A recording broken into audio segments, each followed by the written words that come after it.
mon zèle, l'évangélisation partout. Mais apparemment, ma façon de faire gênait d'autres responsables.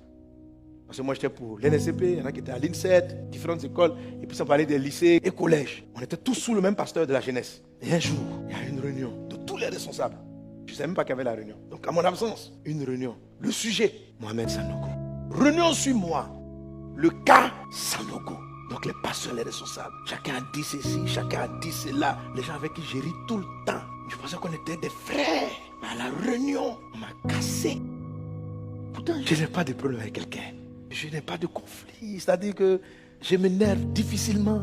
M'asseoir comme ça, puis parler mal à une personne, c'est très difficile. Et puis, il y a une réunion. Quand c'est comme ça, il y a toujours quelqu'un qui sort de la réunion et puis qui va te dire ce qui s'est passé. Donc, au sortir de la réunion, il y a une soeur qui est venue me voir. Elle était responsable aussi d'un lycée. Elle dit, vraiment, je ne te connais pas bien, mais elle m'a fait une réunion sur toi, ça m'a fait un peu mal. Il faut que je te demande, mais qu'est-ce qui s'est passé? Quand elle me décrit la réunion, sur moi. Bon, elle ne disait pas ça pour m'énerver, quoi. Donc, elle ne m'a pas dit qui a dit quoi. Et puis, bon, quand même, elle a sorti, j'ai su que c'était une personne. Un gars vraiment que j'aimais. Chaque fois que je le vois, je le salue, je lui fais des accolades. Mon frère, on est content. On est à la réunion. Lui, il a parlé comme ça. Je dis, bon, ça m'a fait mal. Ça veut dire que je n'étais pas vraiment en paix avec eux. Le dimanche qui a suivi, on arrive au culte. C'est là que je les revoyais tous. Le gars même qui a beaucoup parlé. Quand j'arrive à l'église, le premier même qui sort. D'habitude, quand je le voyais, je venais puis on sautait. Mon frère. Puis je lui fais vraiment une accolade, quoi.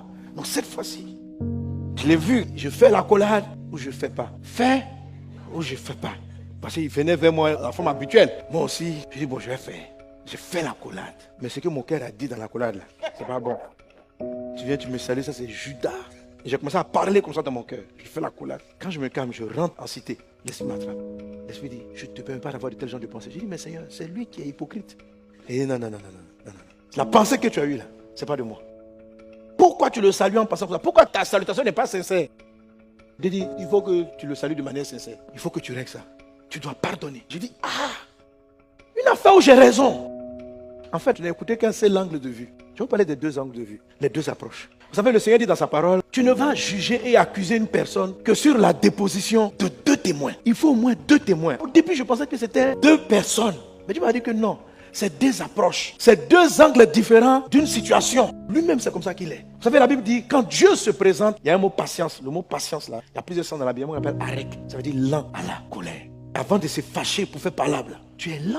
Dieu prend du temps. Il n'arrive pas à la conclusion rapidement. La Bible dit ceci. Par rapport à la ville de Sodome et Gomorrhe, Dieu dit à Abraham, le cri contre Sodome est monté jusqu'à moi. Ces gens-là sont méchants. Et puis Dieu dit en Genèse 18, et l'Éternel dit, le cri contre Sodome et Gomorrhe s'est accru et leur péché est énorme. C'est pourquoi je vais descendre et je verrai si j'en ai dit entièrement. Donc le passage me gêne. Comment Dieu qui a entendu le cri et qui est convaincu même qu'ils sont méchants, leur méchanceté est avérée. Mais Dieu dit, je suis descendu quand même pour faire une vérification.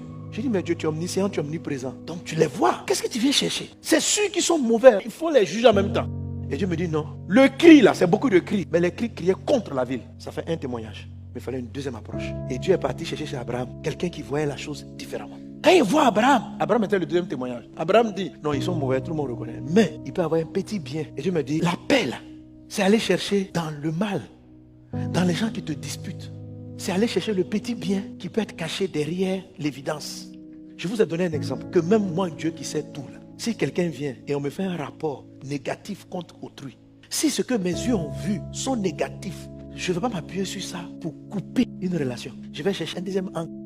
C'est ce qu'on appelle rechercher la paix. Et Abraham dit, d'accord, ils sont mauvais, ils sont des tueurs. Je ne vais pas revenir là-dessus parce que c'est avéré. Mais, et c'est là que Dieu m'a parlé. Il dit, tu vois, parce qu'une fois je visite la prison, puis il m'a montré les mamans en train de prendre soin de leurs enfants en prison, qui sont des criminels.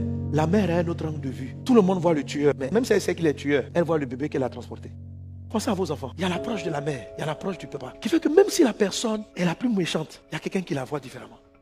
2 témoignages, ça ne veut pas dire que le premier témoin raconte des mensonges et qu'il faut l'autre pour contrebalancer la vérité. Ce n'est pas ça en fait. Même si la faute est avérée, c'est 2 angles de vue, c'est 2 approches. C'est 2 façons d'approcher le sujet. Il dit là, tu as entendu un premier témoignage, quand tout est égal. Mais peut-être que si tu vas à la deuxième approche, tu vas être moins fâché. Parce que tu vas voir que, peu importe, il faut aller à la recherche de la paix. Va chercher la paix. Il faut la poursuivre. Il faut poursuivre l'information qui va t'apaiser et pas l'information qui va te mettre en colère. Il faut poursuivre l'information qui va t'adoucir et non l'information qui va t'irriter. C'est comme ça qu'on cherche la paix. C'est pourquoi c'est un mystère et c'est un secret que tout le monde ne trouve pas. C'est pourquoi le monde n'est pas en paix. Parce que les gens ne cherchent pas la paix. Les gens veulent la paix mais ils ne la recherchent pas. Il ne faut pas comprendre pourquoi le monde est comme ça. Ils ne vont pas chercher pourquoi on dit des méchantes choses. Ils ne vont pas chercher pour comprendre la réaction. Il y a des fois, il y a des angles de vue quand tu vois le bourreau.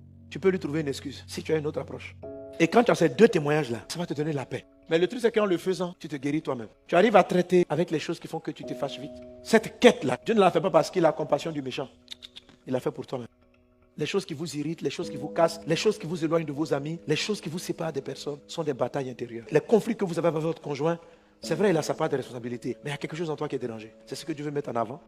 En partant parler avec la personne, tu vas toi-même trouver en toi la cause de tes peurs, de tes troubles.